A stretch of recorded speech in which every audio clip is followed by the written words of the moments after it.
Hello there. My name's Chuck. Jazz Radio is my one of my programs I got on my website. I wanted to share one of my segments with you. I call it "Losing Our Freedom." And first of all, I want to thank everybody who does listen. And I just wanted to share some things with you, kind of push it into your mind a little bit, because I believe that people take freedom for granted so easily, almost subconsciously, if you will. This has been on my mind a long time, and anyone who's listened to my opinion pieces or followed them, they basically know where I'm at on this.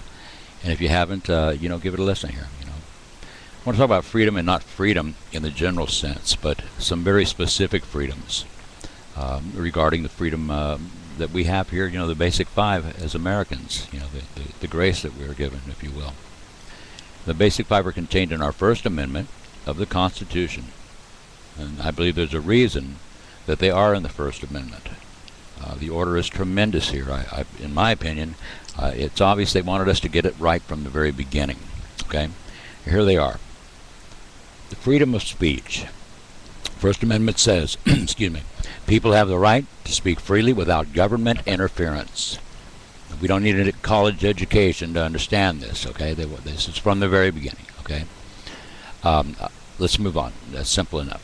Freedom of the press. First Amendment gives the press the right to publish news, information, and opinions without government interference. This also means that people have the right to publish their own newspapers, magazines, excuse me, newsletters without government interference. Freedom of religion. First Amendment prohibits government from establishing any religion and protects each person's rights to practice and or not to practice without government interference. Okay? Petition.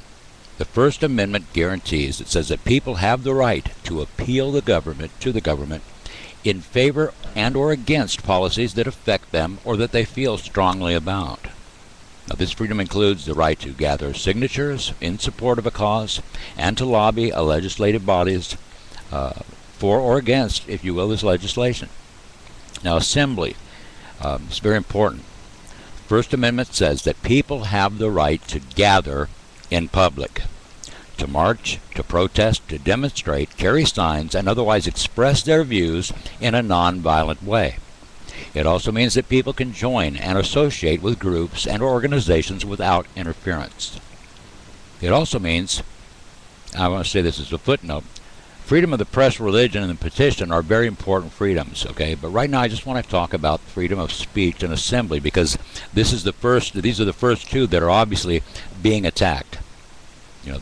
These are going to be, everything else is going to hinge on this, and I believe it does. If you can't speak and you're not allowed to assemble to have conversations with those of like mind, for example, you're dead in the water. You're dead in the water, because then they can tell you to shut up as soon as you start to say something. Okay, now with regards to freedom of speech, let's look at what the First Amendment says. Congress, now watch this. Congress shall make no law respecting an establishment of religion and or prohibiting the exercise thereof. Okay? Now watch this. Or abridging the freedom of speech or of the press, now watch this, or the right of the people to peaceably assemble and to petition the government for a redress of grievance. Now, the very beginning of that statement, if it had just said Congress shall make no law respecting an establishment of religion, if it had stopped right there, we'd really have a problem. But it didn't stop right there. It goes on to say that Congress shall make no law abridging the freedom of speech or the right of the people to peaceably assemble. Now, that's what it says. And no law means no law. Doesn't mean, well, President Obama wants to get in there and do something in the dark, and everybody in Congress, or most of them, are going to go along with him. Oh, that's okay if it happens, down the road sometime. No. People who do that, they're criminals. It's a criminal act. It's a criminal act against the Constitution of the United States. It's a criminal act, therefore, against the people of the United States. And I don't care what his title is. He's not my president. He's not my president. Okay? People need to understand, how serious a thing this is. How serious a thing this is. It's one thing to, say, well, our hands are tied and we'd sure like to change people in this country or whatever. But it's another thing to go in there and say, you know what, I don't care what the Constitution says.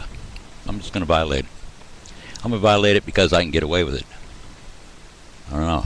So I'm asking you, ask yourself, if the First Amendment says Congress shall make no law respecting an establishment of religion or preventing freedom of speech and the right to peaceably assemble, then it's a crime to enact such legislation, because it says, First Amendment says, it's not allowed to happen. Okay? I would also like you to take notice of the phrase, Congress shall make no law. Now that right there shows you how far the government has gone beyond its allowed limits, you see. It was taken for granted, the Constitution, these people were with common sense, common understanding.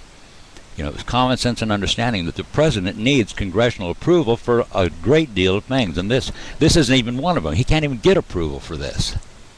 See, we've come so far from the Constitution, its points, its principles, judgments, and commands, if you will. The president now, he acts like a dictator. He goes to war without congressional approval.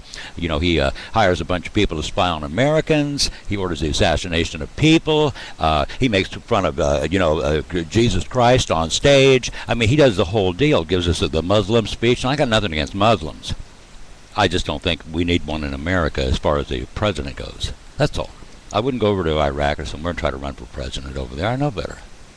See? So it's clear, my point is clear, The First Amendment, the Constitution, what they have to say regarding many things, and in this case it's freedom of speech and the right to peaceably assemble.